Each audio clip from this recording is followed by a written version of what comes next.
په 90 سیکنډز کې د نن ورځې مهم خبرونو سره زم همیرا. وزیر اعظم شهباز شریف زر تر زره غیر فعال سرکاري ادارو نجکارۍ مکملېدو هدایت کړی دی چې ورسره قومي خزانې باندې بوج کم شي. ډیره اسماعیل خان کې پاک فوج د ترهګرو په ضد اپریشن دوران بھارتی حمایت یافته و خوارج وژلي دي او میجر سپتین حیدر پکې د شهادت مرتبه ترلاسه کړې ده.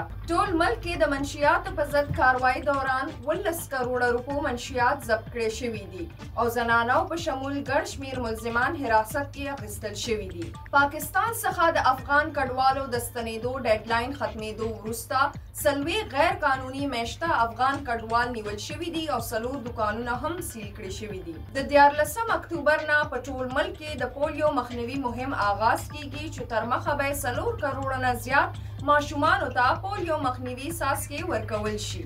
الیکشن کمیشن د NA1 چترال په خالي نشست انتخاباتو شیډیول جاری کړی دی چې له مخې پولینګ به 30 اکتوبر کیږي. دا تر دې دمه مهم خبرونه نورو خبرونو او معلوماتو لپاره سنو پښتونخوا سره اوسئ.